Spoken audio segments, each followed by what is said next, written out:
Building को अब शुरू करो। ताजमहल जो बनाया गया है ये शाहजहां ने अपनी थर्ड वाइफ मुमताज की यादगार में बनाया था। मुमताज रहने वाली ईरान की थी जिससे शाहजहां ने लव मैरिज की थी।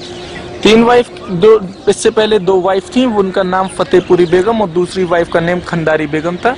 पहली वाइफ और दूसरी वाइफ से अरेंज मैरिज की, तीसरी वाइफ से लव मैरिज की। तो पहली दूसरी वाइफ के कोई बच्चे नहीं थे। थर्ड वाइफ के 14 बच्चे थे जिसमें कि 8 बच्चों की तो जन्म के समय डेथ हो गई, 6 बच्चे लाइव थे, 4 बेटे 2 बेटियां थीं, दारा शिको सुजात मुराद औरंगजेब शाहजहां का छोटा बेटा था, 2 बेटियां थीं, जहान आरा और रोशन आरा।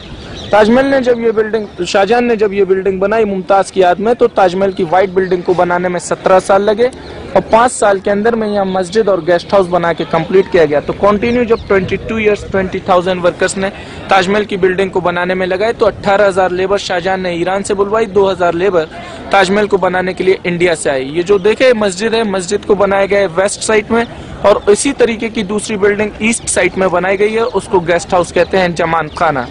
दोनों बिल्डिंग्स को देखने पर एक जैसी बनाई गई है। मुस्लिम हो चाहे हिंदू, इसको देखने में बहुत कंफ्यूज हो जाता है कि मस्जिद कौन सी है, गेस्ट हाउस कौन सा है। इजी सॉल्यूशन ये होता है कि मस्जिद को हमेशा वेस्ट साइड में बनाया जाता है एशियाई कंट्री के अंदर में। वेस्ट में इसलिए बनाया जाता है कि जो डायरेक्शन है मक्का मदीने का, सऊदी अरब का, वो वेस्ट में है, इसलिए मस्जिद वेस्ट में बनाई जाती है। ताजमहल की बिल्डिंग को बराबर देखने के लिए उधर में एक प्रैक्टिकली बिल्डिंग बनाई गई गेस्ट हाउस की, ताकि ताजमहल की व्हाइट बिल्डिंग को आप लोग लुक लाइक 4 साइड से सेम देख सकें। ये जो 4 मीनारें दी गई हैं ताजमहल की, चारों मीनारें देखने में तो सीधी नजर आती हैं, but these are not look like straight 4 minarets. 2 degree outside में टिल्टेड हैं।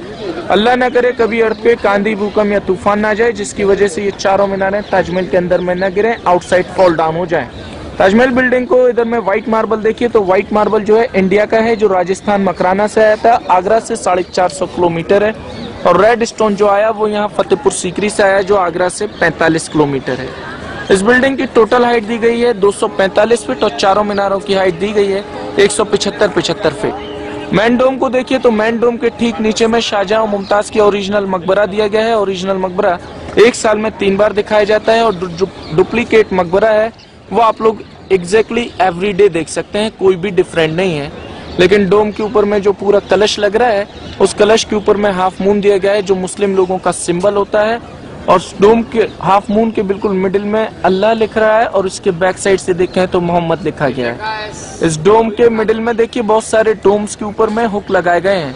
1971 के अंदर में इंडिया पाकिस्तान वॉर हुआ था, तो उस वॉर टाइमिंग में इस बिल्डिंग को काले कपड़े से इंडियन गवर्नमेंट ने कवर्ड कर दिया था, ताकि ये बिल्डिंग्स नाइट के अंदर में ग्लो होती हुई दिखाई ना दे। क्योंकि इस बिल्डिंग की तीसरी खूबसूरती ये है कि ताजमहल में कोई आर्टिफिशियल इलेक्ट्रिसिटी बल्ब आज भी नहीं है। ये बिल्डिंग आज भी नेचुरल ग्लो करती है, जैसे कि डायमंड की तरह से होता है। और बाकी जो सारे जैम्स स्टोन लगाए गए हैं ये मून लाइट में ग्लो करते हैं, जिस दिन 14वीं का चांद होता है।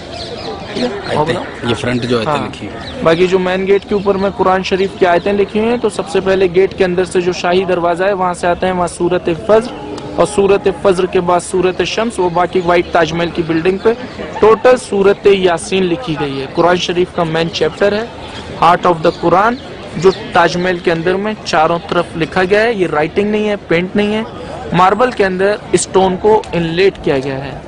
तो ये जितनी भी आर्ट यूज की गई है ये सब पर्शियन आर्ट है। पर्शियन आर्ट इसलिए यूज की गई है क्योंकि 18,000 जो लेबर ताजमहल को बनाने आई थी वो पर्शियन थी। तो पर्शियन लोगों ने इस सारी क्राफ्ट को, इस सारी आर्ट को अपने हाथों से बना के तैयार किया है।